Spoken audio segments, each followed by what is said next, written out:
Yep, it's me, your boy. Hey, everybody, welcome back to Quest Coast. It's me, Josh, Sorcerer's Hat. I'm here with Chris. And I actually played in this next game, so it says it's going to be more like a VOD review than an actual game. But we have kind of an interesting mirror match because this is a new deck, Amber Sapphire, which hasn't really been that great for the entire history of Lorcana until now. And even then, as someone who played like 6 or 7 games with it so far, it's okay. It's the new hottest control deck. Yes, it's the new hottest control deck. Let's take a look at mine first because I can explain why I made the choices I did, and then we'll look at my opponent AppleSith, aka Harrison. We had some team-on-team violence in this match, but my list is running a lot of kind of standard blue cards. I was only running 2 of the Moana. I kind of throughout the day wish I had been running more because I actually kind of liked when I got to play her.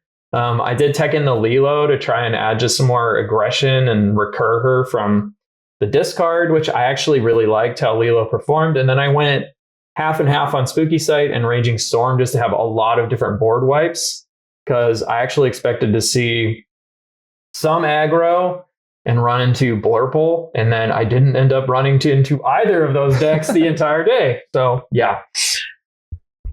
Yeah, on Harrison's side here, we have a very greedy control deck where he's playing the ACOS Mufasa, which re-readies your ink when he quests, and a couple other new cards with Ohana Means Family to just draw some extra cards. The Black Cauldron, which we haven't really seen be played before, but now is making a little bit of resurgence in these yellow-blue decks, just to be able to grind out the game a little bit longer and keep recurring some of your key cards like your Hades or your Stitch to draw even more cards. Another interesting thing is that he's playing this 4-cost vanilla 4/6 Nakoma. What do you think about this card? The way I talked to him about this actually after our match, and he was saying that he was liking it a lot more than like Belle and the other princesses because it actually allowed you to fight back.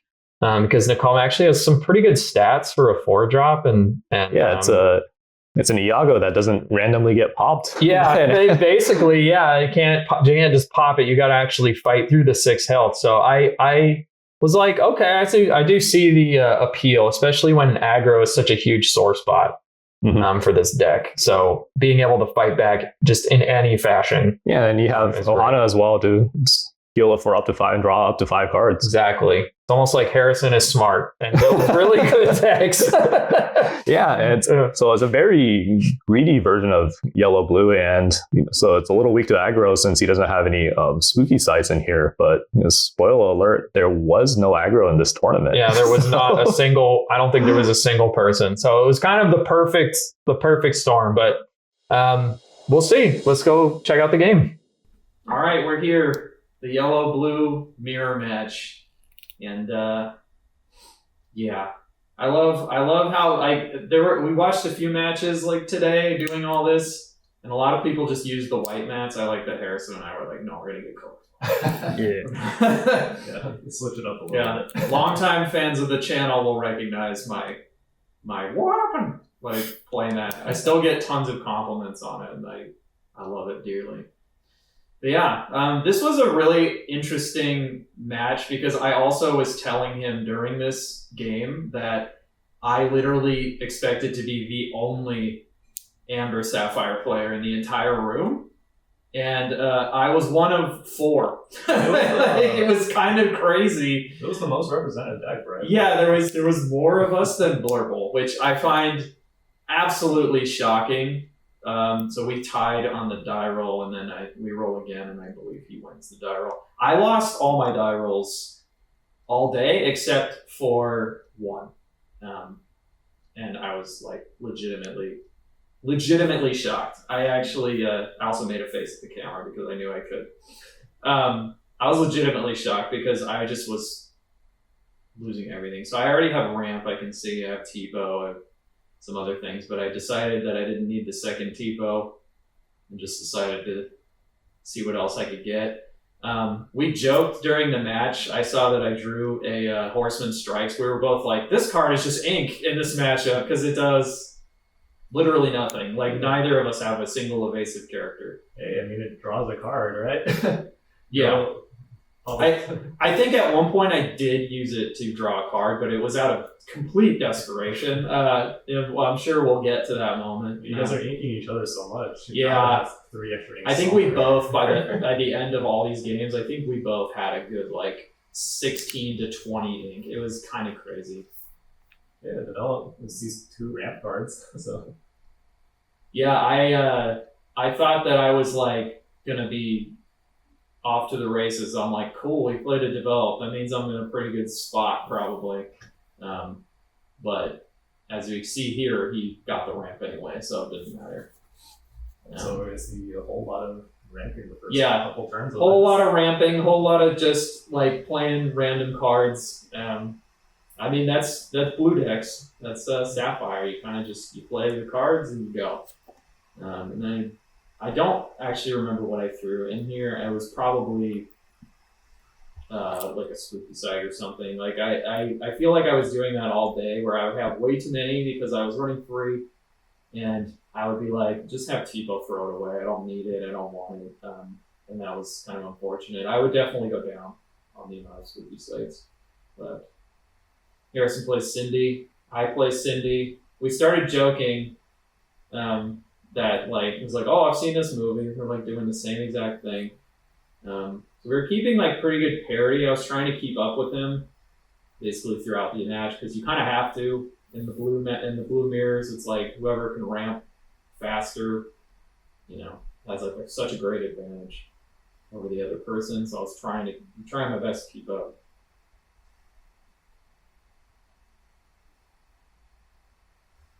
You can see in my hand I have a Cindy, and then Is a Cindy a Lilo? yeah, and I definitely the Lilo, which I just threw down. Oh yeah, it's an actual one.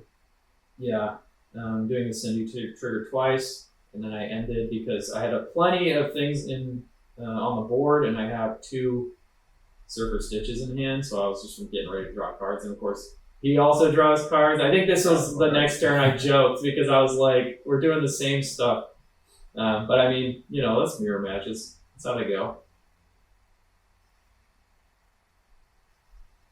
I'm gonna go ahead and quest for 3. We got better as the game went on. We were trying to update the lore tracker. It's Moana being a 5/5 too, so you can kind of quest through and everything that quests through. It's a 4/4. It's a 4/4. It's a 5-cost 4/4. Okay. Yeah. You can't just quest her though. You kind of feel okay. I started to be like, okay, I'm in a good spot. I'm gonna play my Stitch. I'm gonna try and keep lore parity. So I boost up to 5 lore right here. And she inks once, and it's basically draw a card and kind of serves her purpose. Anything after that, it's a little bit bonus. Yeah. You can see Harrison drew his Simba, which very much surprised me. I did not know he was running it, and then when he plays it, I'm pretty sure I laugh out loud because I just was not expecting it. And I don't think it comes out this turn. It might come out next turn. Hades taking my Stitch away. Makes me sad. I was a little surprised he didn't target the Lilo, but I get it. The Stitch is I guess he had let it go here. Yeah, just start removing. Yeah. If he had only had the 1, I think he probably would have targeted the Lilo, but again, the Stitch is a 4/8, and it's kind of hard to get rid of, so... and a quest for 2, so it's you kind of have to get rid of it. And very quickly, I've lost my board, which made me very sad.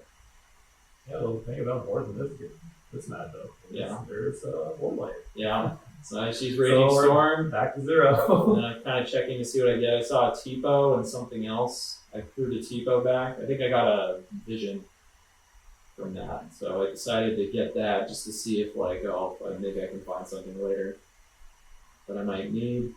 Update the tracker. I'm feeling okay at this point because I am ahead, but I've played Harrison many times, and he knows how to just calmly destroy you. Yeah. And of course, Moana, she's a princess. She procs Cinderella, which is really nice in this deck. You kind of really like out of all the 4-drops in your deck, you really, really want to see the Cinderella. New card. New card. Every time he quests with a card under him, he gets to put the top amount of those cards, and you can take one. It's freaking amazing. I love this card. But in the blue mirrors, it can be. You find you play it differently in the blue mirror because you think like, well, if they're gonna get rid of it, they're gonna use like Hades or Let It Go. So I might as well throw a card under it so that they have to ramp me. Whereas when I was playing against steel decks in the day, I did not boost and really see that happen. When I was playing against steel decks, I found myself just saying I don't want to boost because they might Zeus and strength me or something, and then I'll lose the card that I put under there, and I don't want to lose the card. Although in a match that did not get recorded, that did happen, and there was a Lilo under there, so I was like, they activated my trap card, and I got to just bring the Lilo back next turn, which is very, very funny.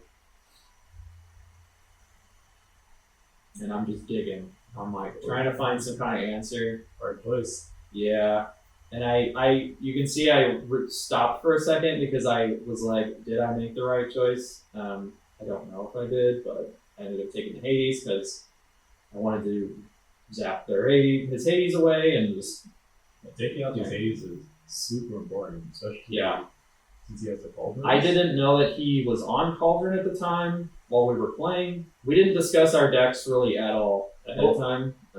But I guess the funny part about Hades is he also has Mufasa. Yes. So even if you put it in his ink, you can take it back out. Yeah. We talked about that afterwards, actually, about how we were talking about the blue Cusco that can put items in inkwell, and he was like, well, there is a very slim chance that Mufasa could get Black Cauldron back. There is the Hades.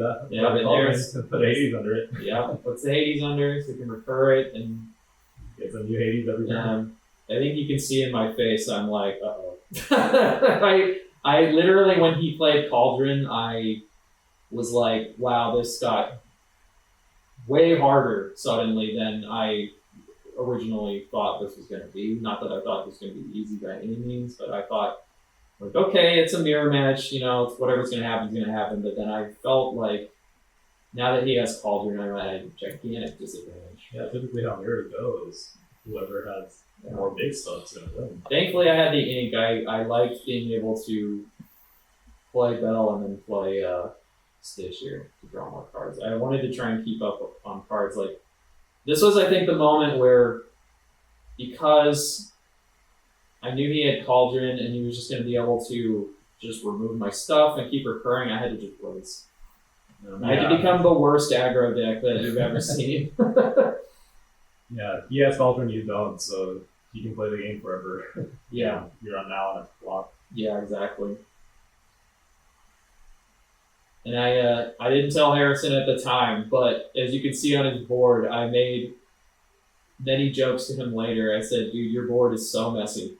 And then I took some pictures while we were editing this, and I was like, look at this. And I said, look at how clean mine is. And I was like, look at yours. It's like somebody dropped a deck on the table.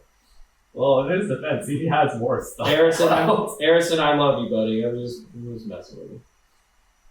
But yeah, he has a lot going for him on his board right now. He's got the Cauldron. Put something else under it. Yeah. Or I guess he's gonna play the Hades to get rid of my Stitch. Which, fair enough. Take out my Lilo.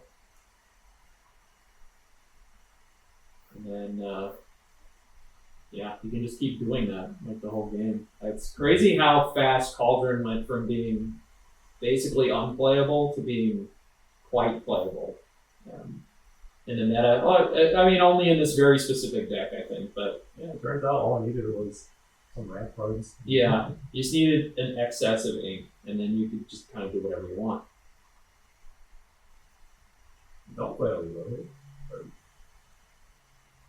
Oh, so this was you already drew a card. my mistake. Yeah.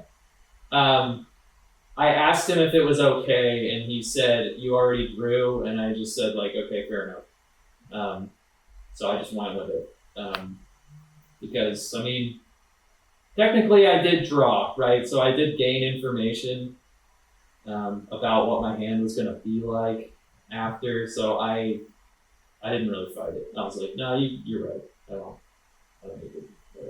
I think you're just trying to go as wide as possible and force Yeah. life is on board. I skipped over it because my head was in just race to the finish line mode. Try to go as fast as possible and just outrun him while he does controlling things. But it's really difficult when it doesn't even matter if my character's, if my Pete goes sideways and trades with something. My Pete's basically gone forever, but his is not. That makes it very, very rough. Maybe 3 cards? 2 cards. 3 cards. Yeah. Yeah, so he has everything that he could ever want in his hand right now. Yeah. His whole deck is on the board. Oh, you're stuck with 1 card in hand. Yes. And I can't even see what it is. I feel like it was something very disappointing. I got it. It's a blue card. Yeah. The blue card. It might be a depot. What is that? I can't even Well, Yeah, we're you gonna find out. Well, Pete's gone. Pete's in my inkwell now. And I still have, how much? I've got like 8 lore to get, and it's an uphill battle from here, especially as he like basically is reaching parry with me. Yeah, you can go next one. Yeah, basically. I basically need a board wipe to even stay in the game at this point. Yeah, And I drew not that, and I looked. I forgot I made that face at the camera, like man. it was a develop. It was developed. Vision, yeah.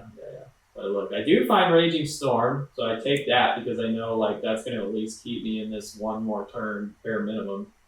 So I go ahead and quest out. Let's get that last lore, Raging Storm, and then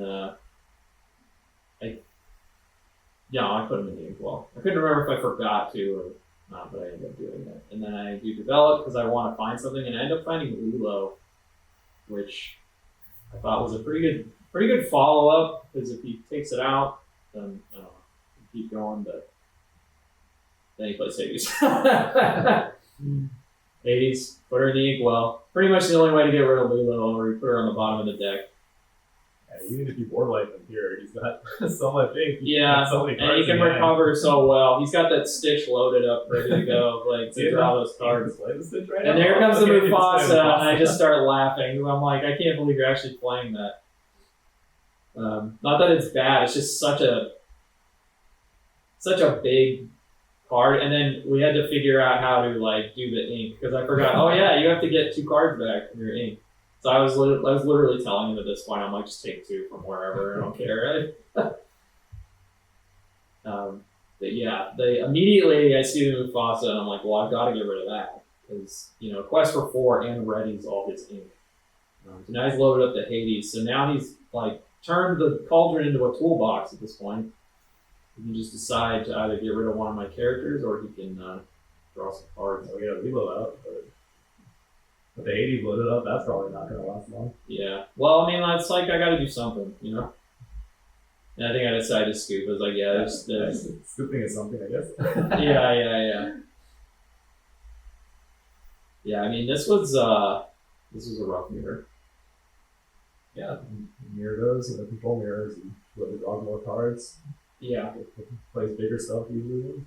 He, at this point, we don't have to keep this part in, but at this point, he asked me, he's like, yeah, I mean, it's whoever sees their cauldron first. And I said, yeah, first. That's the problem with playing your teammates at a big tournament is that it kind of turns into locals. Like Harrison and I, like, just the minute we sat down, we're just like, we're having fun. Disney card game, But as I play with a lot of other people, I'm like, no, stay quiet. Don't say anything. Debating 7 back, I guess. You know what happened is I thought I saw a ramp, and I definitely did not get ramp this game. But I thought I saw it, and then I started looking like I was altering, and then I looked at the hand again. And I was like, oh, I don't even have a ramp, so then I threw it all away. You threw 6, I think, so you got some. I think I kept develop to help dig. There's always the argument of whether you throw the develop back or not. Yeah, We ended up doing the math on that, saying it's about the same, so you don't have to worry about too much. But yeah. I kind of I mean, it makes me feel like I have some sort of control over my life. Maybe that's why I keep it, but yeah, the question is, you can always draw the develop back again. So it's a little bit better. Yeah. And it's kind of rough. I developed and did not find ramp. I do have another develop in my hand, which I believe I play this turn, I guess if against a depot, he's got some other problem. and still don't find ramp. Yeah, and probably gonna be a quick game then. With that without ramp. You'd think that. You'd think that it wasn't. It went a long time. I actually made a comment near the end of this game where I said, I can't believe this is still going, even though I missed ramp. I ended up, we'll see it, but I ended up doing some maneuvering to try and catch up. And it kept me in the game quite a long time. I'm wondering, since you have the Lilos in your deck, you miss ramp, you just turn into an aggro deck. Maybe, yeah, you just play some Lilo. You play, well, I guess, Bell Plus for 2, right? Bell Quest for 2, yes. Yeah, so you play some Lilos, play a Bell. Yeah, so I did end up finding Cindy to help me try and catch up, but it's definitely not as good as hitting the 2-drop at this point. But it did at least help me get to 5, which is what he was at. And it was leaving on the play, so it still not great, but it's at least something. And I think I have 3 Raging Storms in my hand at this point, which was very rough. Play the Moana, ink from the discard. I actually really like the Moana. The more I play with her, I'm kind of a big fan of it. I know people are a little split on it. People forget that inking from the discard is basically drawing a card. I mean, it is and it isn't. I understand the argument because in these decks, if you don't have a lot of hands. Going on here was I had a misunderstanding of. I had made a mistake, but I hadn't done it yet. He caught me before I made the mistake. So I had played Moana and was going to ramp like I had played 2 Cindy's. And so I did the first one, and then went to draw, and he was like, "You only do 1." And then I was like, "Oh, you're right." Yeah, so week 1 tournament. The week 1 tournament, I made a tiny boo-boo, but we didn't end up calling a judge because I hadn't actually done the thing yet. So it was like, "Oh, you got me before it happened." Okay, great. So, I understand the argument with Moana doing the draw card because mathematically it's like you didn't take a card out of your hand that turn. But it's also not like actually drawing a card, if that makes sense. But it does mathematically sort of work out that way. But if your hand is not good, then it doesn't really feel like you're drawing a card. It just kind of feels like you're... Yeah, sometimes it prevents you from making good cards in your hand. Yeah, exactly. Let's you save the stitch. Let's use those develops and sales like for something productive after they're gone or whatever. Yeah, so I do a board wipe here because I'm just like, you're getting scary. I need that to stop. Unfortunately, he already played a stitch and threw some cards off of it. Yeah. So he can just start dumping his hand again. Yeah. He goes digging. I see a Hades. I see a Stitch. He's taking Hades. Because he knows that I'll probably play something like, and then he ends up playing the Cauldron. Not at the point of the game where you can play 2 things at turn. So Yeah. A board wipe. Yeah, pretty much. Cauldron's back out. I think he was trying to decide what to put. Thinks the Moana so he can continue to ink the discard. And he can move this card. He's a decent spot. Yeah.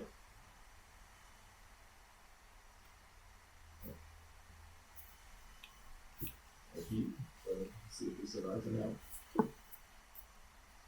Yeah, so play a Pete, do the boost like we talked about earlier. Boost against blue. Against steel, I tend not to because I don't want to lose the card. Even though it means that next turn I'm not going to look at 2.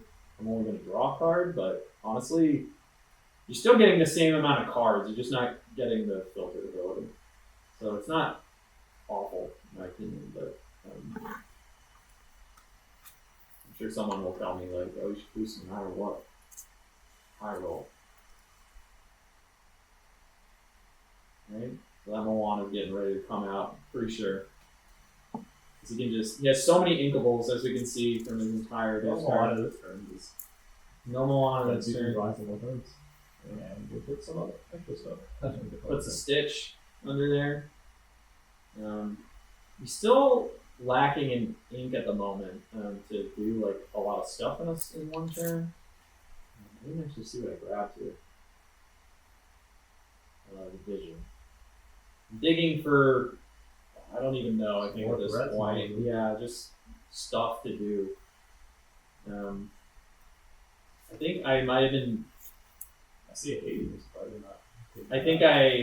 no, I didn't take it. Yeah, I wonder, oh, I did take it. I think there was two. I took it because I was like, yes, I wanna, my thought process at this point was, I need to just, because he played Hades first, I need to be like the one taking out his Hades. We start classic. Yeah, but then the problem is then, now we start the chain and who can draw them and keep up, right? And then he just keeps loading up Cauldron with more threats and stuff. Plays the Tifo. So next turn, he's basically, unless I can do something, he's set up to just bring the Stitch back and essentially like just draw more cards and just keep going. I play the Lilo. I'm just trying to apply like pressure here at this point. Yeah, I see a spooky stuff in the Yep. And that's why it was unfortunate. This tournament had like 0 aggro and it had 0 Funnily enough, Yeah. I don't think the spooky is actually useless here because he plays the Mufasa. If he has a bunch of one drops and 2 Kipos out, he can put those all in his ink one that with his Mufasa. Yeah. Yeah, we did talk about that a little bit and how the more if you really wanted to get something back from your inkwell, then ramping after playing Mufasa actually just makes it worse. But like, obviously that shouldn't be your game plan because you are really gambling with some low odds at that point. But it was just like an interesting thing to talk about. I've been trying to make Mufasa working for a while, but focus always you just get back at Tifo and a sale. There is a point during this game where we realized that we hadn't been updating, at least I hadn't been updating the lore tracker, and then you'll see at some point that it jumps from like something to a bigger number, and then I actually show my pad because I'm like, I'm not cheating, everyone, like, because I tell them out loud too. Then I'm taking out the Tipo, just try and like outrace, I don't know, but I know That's that all you can if try he's to gonna do have with a Cauldron. Hades, then it's gonna be in his hand. It's not loaded into the Cauldron at the moment. The Ink Runner was interesting. I wasn't expecting that. It's not that it really helped. It doesn't really help much in this matchup. It just kind of helps to draw, but I can see it being kind of useful. And then here comes Mufasa again. And I don't think I really have an answer for the Mufasa at this moment. But Yeah, the answer to it is just to go faster than it. Yeah, It's the I mean, control layer, so that's basically what I was trying to do. Yeah, I was in a tough spot with all this. Like the not playing Cauldron after I played through this tournament, I was like, I think not playing Cauldron was a gigantic mistake. The reason I didn't was just because I hadn't tested with it, and I also was just like, I kind of don't expect to see any of me. Like, I wasn't expecting to see any decks where I was like, I need to like seriously outgrind. I was expecting to see a lot of Blorple and just be fine. And I didn't run into any Blorple all day. I think there was only like two Blorples like in the whole room. There were more Amber Sapphire players in the room than there were Blorple, which is kind of nuts. But I ended up finding the Hades, taking out the Mufasa. I feel okay about that. Continue to race. I've got 7 lore on board, so I'm feeling okay. And also, what I was on his board can trade into my stuff, but if he does, he's going to lose the Moana, but he does do it. And then take some damage on his Stitch. There's Pete. Nice foil Pete. Boost it. Just continues to ramp. Continues to take stuff out of the discard, put it in the cauldron. It's crazy how Cauldron came out last set. I remember, I think I may have talked about it in a video, but I was like, man, this card is really cool, but it just, like, how do you even play this? You know, it's like the just doesn't seem like there's any way to do it. And then suddenly, one set later, it's like, oh, it's actually so strong. It's kind of crazy. Play the Lilo. Give you something to do with your extra end. I play the Lilo and then I play the Bell because I figure if you're going to start trading with me, I'm going to make you ramp me and just so I can keep going. So I boost up. Or, excuse me, quest up.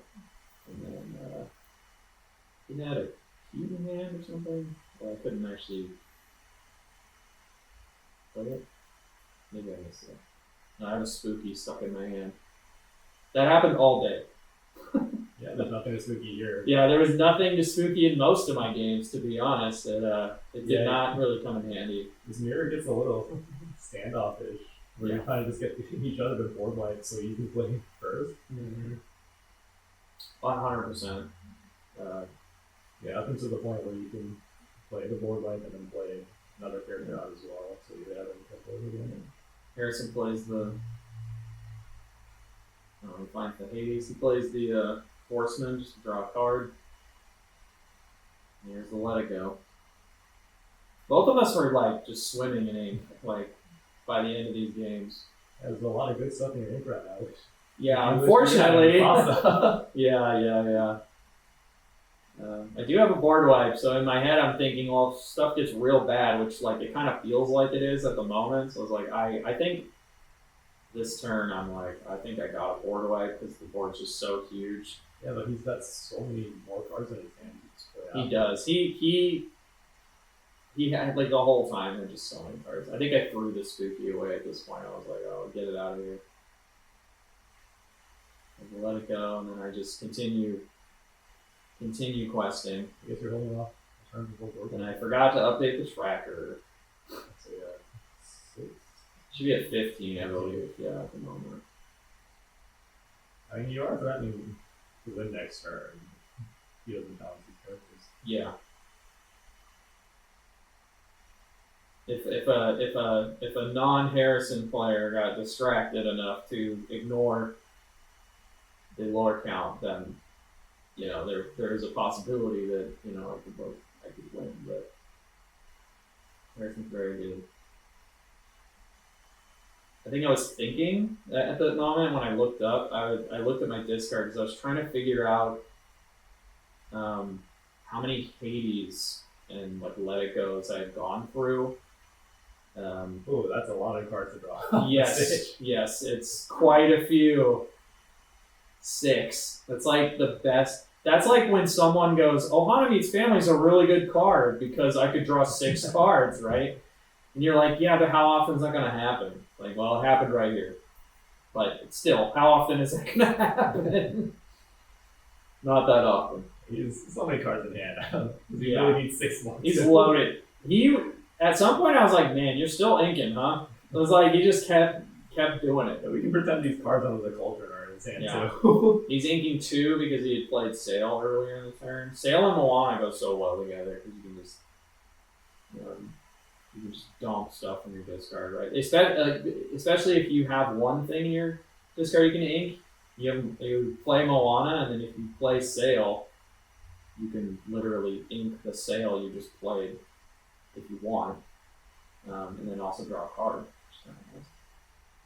Sail wasn't a good enough card. Now it goes Yeah, it's even better too. now. So this Yeah, so I quest for 1, and then I do Raging Storm just because the board is just so nuts, and I'm kind of thinking like, yeah, I gotta keep pushing it. I play in Ilanwi, believe that's how I say the name. We were all saying it completely differently all day, like all of us. Yeah. At this point, I'm just kind of hoping I can find stuff. I keep checking my Discard, like trying to think about what I had gone through. No, I've got Moana. Gonna continue to just keep inking. Yeah, I mean, he has enough cards in hand. Yeah, he can do whatever he wants. Just keep loading it up. Plays another Mufasa, and I was surprised. The reaction was, "Oh, I'm actually shocked you got another one." And then I'm looking at the clock, trying to figure out how much time we have. See what he gets out of his ink first. Yeah. Thankfully, we had a good, like, I think 25 minutes at this point left. So it wasn't too bad. Played a Pete, and that felt real bad. Because, I don't really get the boost, and then I just press. And then you see me push up a lot, and that's because I brought it up earlier. I missed updating it, so then I was joking with him. I was like, people are going to think I'm cheating. So then I took the pad and I showed it. You can't even see it as a joke. Yeah, you can't even really see it, but I showed it as like no, I'm not cheating. Like it's real, Yeah, I had gotten so close to greatness. Yeah. I was just like hoping to get anything. Ray, you've got no more removal. Yeah, pretty much like. Yeah, and it's crazy how effective the cauldron is at just helping you outgrind. Yeah, the one weakness of the card is you just drawing it at the wrong time. It's uninkable. Yeah, you got a hand of uninkables and you need ink and you draw cauldron, you're probably gonna feel real bad about it. But like, you have it and you curve correctly and you play it, you're feeling good. I think you play it, after you've ramped a few times, you're gonna. Yeah, the quest gets already all his ink. It's basically a death sentence, honestly. Like in a blue deck, plays the Hades. We both have more ink than we know what to do with, but he just keeps drawing cards. He was joking at some point during this game that he was in danger. He was like, "I think I'm more scared of running out of cards." Like, yeah, he doesn't even have to worry about Raging Storm right now. Yeah. Play everything in his hand again. The sad thing is I believe all the Raging Storms are gone.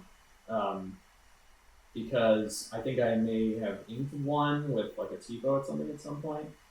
And then I played 2 of them. And I was only running 3 because I was on 3 and 3 of those spooky sites. So I think at this point I was like, yeah, I scooped up because that was the end of that. But yeah. Now she into the game. All right, so you got to see me lose an embarrassing mirror match. Pretty quick 2-0 for a control mirror. Yeah. What do we learn there?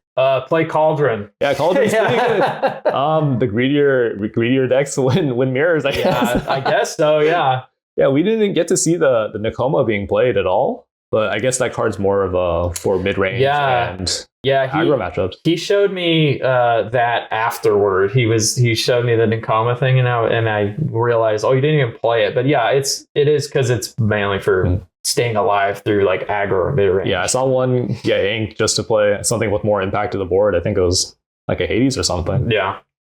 Yeah, and then also like Moana did so much work for him in that match. And I found throughout the day, like the matches where I did play Moana, I felt like she actually did a lot, like for just helping, like keep cards in your hand. Yeah, keep some cards in your hand. But also, she quests for a lot, and her stats like aren't terrible. They're okay. I think she would be a lot better if she was a 5/5, but I think she'd be like broken. Yeah, that'd be pretty big. Yeah, that'd be like kind of insane. Yeah, but yeah, I learned a lot. But anyway, we'll be back with game 3 after we take a quick break. Sponsored by Mando's Bounty, your local Bay Area TCG vendor and organizers of Quest Coast. Perfect. Perfect. All right, who wants next? Chris. All right, I am probably gonna go home just because I need to eat.